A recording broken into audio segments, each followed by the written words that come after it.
Ambani Adani government ಬಗ್ಗೆ ಎಲ್ಲರೂ troll ಮಾಡ್ತಾರೆ. ಅವರು ಗ್ರೇಟ್ ಎಂಟರ್ಪ್ರಿನರ್ಗಳಲ್ಲ, ಮತ್ತೆ ಇಂಡಿಯಾಗೆ ಒಂದು ಪ್ರೈಡ್ ಅಲ್ವಾ. ಇವರು ಒಂಥರ ಸ್ಟೇಟ್ ಸ್ಪಾನ್ಸರ್ ಮೊನೋಪೊಲಿಸ್ಟ್ ಎಂಟರ್ಪ್ರಿನರ್ಗಳಲ್ಲ. ಅಂಬಾನಿಯವರ ಮೇನ್ ಬಿಸ್ನೆಸ್ ಆಯಿಲ್, ಇವಾಗ ಡಿಜಿಟಲ್ ಸರ್ವಿಸ್ ಮತ್ತೆ ರಿಟೇಲ್. ಇವ್ರಿಗೆ ಗೌರ್ಮೆಂಟ್ ಹೆಲ್ಪ್ ಮಾಡುತ್ತಾ? ಒಂದೆರಡು ಎಕ್ಸಾಂಪಲ್ ಕೊಡ್ತೀನಿ, ನೀನೇ ಡಿಸೈಡ್ ಮಾಡು. ಜಿಯೋ ಪ್ರಾರಂಭ ಆದಾಗ BSNL ನ ಇನ್ಫ್ರಾಸ್ಟ್ರಕ್ಚರ್ ನ ಯೂಸ್ ಮಾಡ್ತಾ ಇದ್ರು. ಇವಾಗ ಜಿಯೋ ಎಲ್ಲಿದೆ, BSNL ಎಲ್ಲಿದೆ?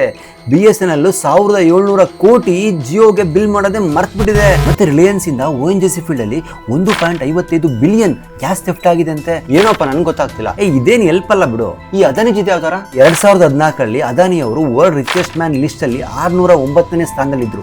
ಆದ್ರೆ ಇವಾಗ 24ನೇ ಸ್ಥಾನದಲ್ಲಿದ್ದಾರೆ. ಮತ್ತೆ ಅವರು ಇಂಡಿಯಾಗೆ second richest person. Few example, 2018ರಲ್ಲಿ ಸಡನ್ ಆಗಿ ಏರ್ಪೋರ್ಟ್ ಪಾಲಿಸಿ ಚೇಂಜ್ ಆಯಿತು.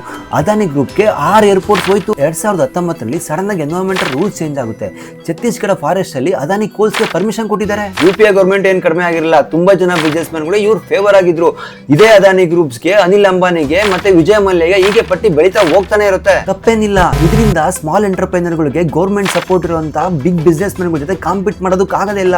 ಇಲ್ಲಿನ ರೂಲ್ಸ್ ಮತ್ತೆ ಟ್ಯಾಕ್ಸ್ ಸಿಸ್ಟಮ್ ಅವ್ರನ್ನ ಕಿಲ್ ಮಾಡ್ತಾ ಇದೆ. ಇದೊಂದು ಡಾರ್ಕ್ ಸೀಕ್ರೆಟ್. 60% ದೇಶದ ಸಂಪತ್ತು ಬರೀ 5% ಜನಗಳ ಕೈಯಲ್ಲಿದೆ ಅಂತೆ. ನೋಡು, 35,000 ಎಂಟರ್ಪ್ರೈನರ್ ಗಳು ರೀಸೆಂಟ್ ಆಗಿ ಇಂಡಿಯಾ ಬಿಟ್ಟಿದಾರಂತೆ. ನಾವು ಗುಲಾಮರು ಅಲ್ಲ, ನಾವು ಅಂಧ ಭಕ್ತರು ಅಲ್ಲ.